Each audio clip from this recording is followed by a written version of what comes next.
Bom, então, a ideia era que esse fosse um vídeo comentando sobre a animação Link Click, que eu vi recentemente e facilmente ela entra no top coisas mais divertidas que eu tive o prazer de conhecer aleatoriamente. Seria um vídeo aos moldes do inimigo do cinema, que vocês já estão acostumados aqui, mas infelizmente aconteceram algumas coisas que impossibilitaram isso. Primeiro que eu cometi o maior erro que uma pessoa pode cometer em toda a sua vida. Eu acabei confiando em um careca. No caso, o careca em questão foi eu mesmo. Infelizmente, acabei superestimando a minha habilidade de escrever roteiros, então não consegui terminar o roteiro de Link Click a tempo de gravar o vídeo. E a segunda coisa é que, bom, eu acabei comprando aleatoriamente esse trambolho aqui, que, bom, é responsável por ter tido problema anterior. Eu espero, sinceramente, que esse trambolho apareça no meu vídeo, né? Tem um chroma key aqui meio mal feito, eu não sei se as coisas aparecem, mas eu tenho esse trambolho aqui. Caso alguém se pergunte, são PlayStation 3. O importante aqui é que, graças a esse carinha que está completando quase seus 20 anos, ele é de 2007, então eu tô ficando meio velho, mas graças a ele eu tive a oportunidade de jogar God of War 2 e Uncharted 2 pela primeira vez em minha vida. E eles acabaram sendo umas experiências fenomenais. Enfrentar o Colossus de Rhodes e jogar a cena do trem me deixaram tão empolgados e me fizeram me perguntar: quando foi que os jogos ficaram tão cinematográficos? Os ângulos de câmera, a música, a tensão do momento me deram muita vontade de entender como tudo aquilo começou. Por isso eu tive a ideia de gravar esse vídeo, que meio que vai servir como um filler para eu conseguir tempo de terminar o meu outro roteiro. Eu tô trapaceando aqui, foi mal, galera. Bom, antes de tudo temos um problema. Definir uma cena como algo cinematográfico é meio difícil. Cinema é considerado uma área de estudo das ciências humanas, então existem dezenas de conteúdos, artigos que definem cinematografia por diferentes visões e diferentes autores. Por isso não vai ser eu aqui, um Australopithecus, que vai conseguir explicar com maestria para vocês sobre essa área. No entanto, segundo a minha pesquisa totalmente superficial, deixando bem claro, e sem nenhum critério, feita totalmente no ChatGPT, como um aluno na quinta série que deixou para fazer seu trabalho à meia-noite do último dia, podemos dividir a cinematografia em 4 itens principais, sendo eles: jogo de câmera e enquadramento, a maneira como a câmera se movimenta, se posiciona e enquadra os elementos da cena, sendo essa quem guia o olhar do espectador e cria emoções sem necessidade de palavras. Performance e atuação é o ato de interpretar emoções, reações e interações, sendo essa que dá vida aos personagens de uma narrativa, gerando assim uma maior imersão. Direção de arte e ambiência visual.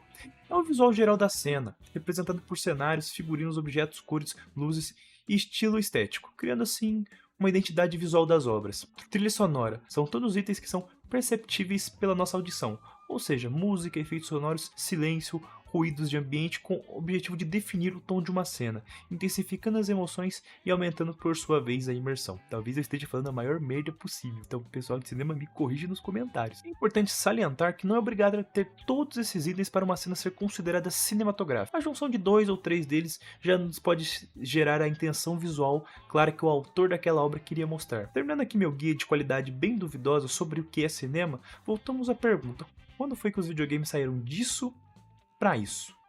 E para responder essa pergunta, vamos voltar aos primórdios, mais especificamente para o ano de 1988. Nesse ano temos o começo da implementação de cutscene nos jogos, a partir de Ninja Gaiden de NES. Neste jogo, controlamos o ninja Ryu Hayabusa, que viaja até a América buscando vingança pela morte do seu pai. Durante sua jornada, ele acaba descobrindo o plano de ameaça global e fica a cargo de impedir o mesmo. É importante salientar que Ninja Gaiden não foi o primeiro jogo a conter cutscenes animadas, muito menos uma história mais profunda. Dragon Quest já tinha lançado suas primeiras pedradas 2 anos antes. No entanto, Ninja Gaiden é um dos mais famosos a se implementar cutscenes no game naquela época, principalmente dado a limitação dos consoles. Muitos jogos tinham suas histórias contextualizadas dentro dos seus manuais. Já Ninja Gaiden não, ele tinha belas cenas que abusam de técnicas de zoom e tela de enquadramentos dramáticos. Assim, pros padrões de hoje, isso aqui não é a coisa mais bonita do mundo, mas assim, vamos dar um desconto, visto que uma calculadora científica, um micro-ondas, até uma geladeira de telinha tem mais processamento que um NES, então é entendível, dado a época e o ponto que a tecnologia estava. Dando um salto no tempo, em 1994 nós tivemos um lançamento que revolucionou o mercado dos videogames, o monstruoso PlayStation 1 da Sony, que rodava seus jogos a partir da tecnologia dos CDs, que continham incríveis 700 megas de armazenamento. Claro que para os padrões de hoje em dia 700 megas não são nada, mas em 94, meus amigos,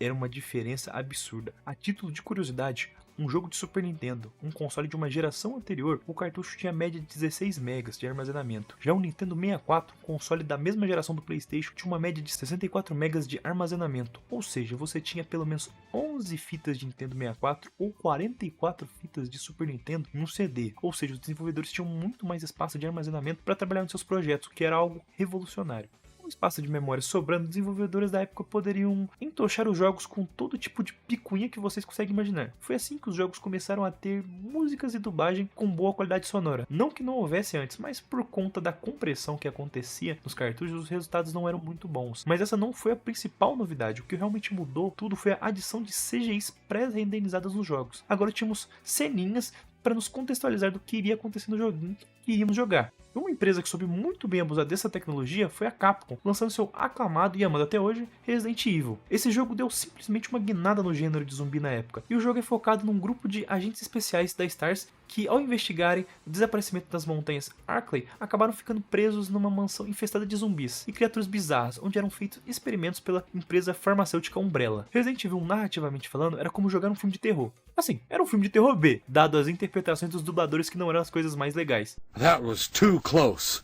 You were almost a Jill sandwich. Mas a gente pode passar um pano pra isso, porque afinal, se não fosse Resident Evil, o gênero Survival Horror poderia estar muito diferente do que é hoje. E obviamente eu não posso terminar de falar do PlayStation 1 sem falar do japonês mais sexy da atualidade. O homem que pode ser considerado o Tarantino do mundo dos jogos, dado sua grande fixação por pés femininos. O cara que simplesmente fez um jogo que você trabalha como entregador de correios e, por incrível que pareça, é bom. Seu nome? Hideo Kojima. No PlayStation 1, esse megalomaníaco simplesmente lançou Metal Gear Solid 1. Assim, eu não vou me prolongar muito, porque eu quero fazer um vídeo só sobre esse cara um dia. Mas fiquem com a seguinte informação: em Metal Gear Solid 1 tem um boss que simplesmente lê sua memory card e fala os jogos que você tem jogado. E o jeito mais fácil de matar ele é tirando o controle da entrada 1 do console, passando para a entrada 2. Se isso não for ser um visionário, eu não sei o que é. You like Castlevania, don't you? You enjoy role-playing games. I see that you enjoy Konami games.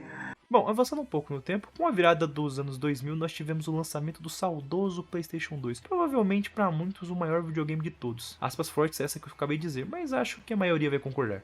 Inclusive, comenta aqui embaixo qual foi o maior videogame de todos os tempos para você, só pra gente ter uma noção bacana. E bom, com a chegada desse console, os desenvolvedores já tinham potência suficiente para investir em histórias mais profundas com maior foco em atuação, jogos de câmera e narrativa densa. Isso é muito fruto da época. O motivo é bem simples, visto que as crianças dos anos 80 e 90 se tornaram adultos nos anos 2000, se era cobrado uma certa maturidade das obras. Nisso destacou-se muito a tecnologia do motion capture, que permitia que os atores tivessem seus movimentos capturados e usados nas cenas dos jogos.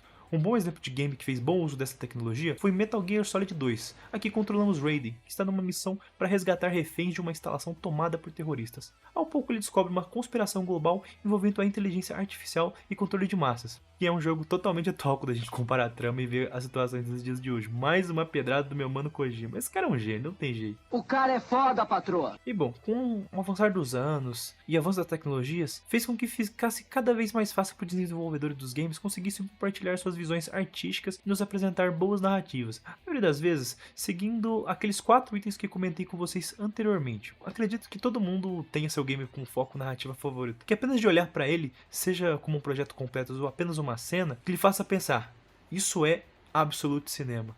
Hoje temos diversos exemplos na indústria, desde Red Dead 2, God of War, Uncharted que comentei anteriormente, entre outros. Mas para mim, um dos melhores jogos da atualidade, que é um mainstream e que captura essa essência, é The Last of Us. É perceptível como ele foi todo montado para ser algo como um filme jogável, utilizando de anos de evolução e conhecimento para tal feito, sendo ele considerado por muitos aquele que iniciou a era de jogos-filme da Sony. Normalmente são esses apelidados os jogos AAA, com a gameplay mais simples e focado em narrativas que contém um grande número de cutscenes e atualmente são considerados os carros-chefes da marca PlayStation, já que esses são games mais focados no povão. Isto visto por alguns como algo negativo, sempre usando ao contexto que são jogos que você mais assiste do que geralmente joga. No entanto, para outros esse é um ponto positivo, visto que a maioria tem uma narrativa realmente muito boa de se acompanhar. E sendo bem sincero, eu sou do lado de que gosta desse tipo de game. Eu acho bem divertido, é algo simples, algo bem casual. Então, pro público geral, é algo que faz sentido, que é algo que agrega para a marca, como comentado anteriormente. Mas depois de toda essa conversa, voltamos à pergunta inicial.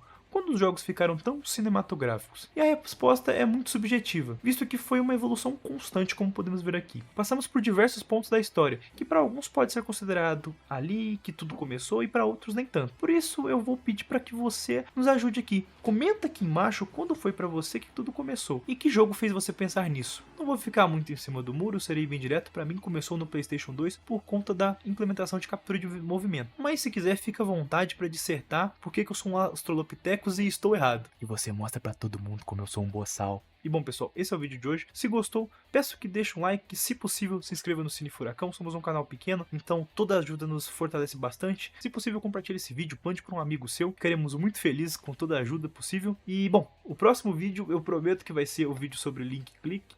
Eu peço desculpa por esse filler do meio do nada aqui, mas é uma oportunidade única, assim, por se dizer, de falar de um conteúdo que eu sempre gostei muito, que é videogames, e eu queria trazer mais aqui no Cine Furacão. A gente sempre tem uns conteúdos muito abertos, a gente pode falar de qualquer coisa aqui, então eu aproveitei essa oportunidade. Eu tinha esse roteiro escrito há algum tempo atrás, que nunca foi pro ar, mas surgiu a oportunidade porque eu sou um vagabundo, e eu tenho um PlayStation 3 com God of War e Uncharted, então eu sou uma pessoa muito feliz. Mas é isso, novamente, deixa um like, curta, comenta e compartilha, e é isso, pessoal, abraço!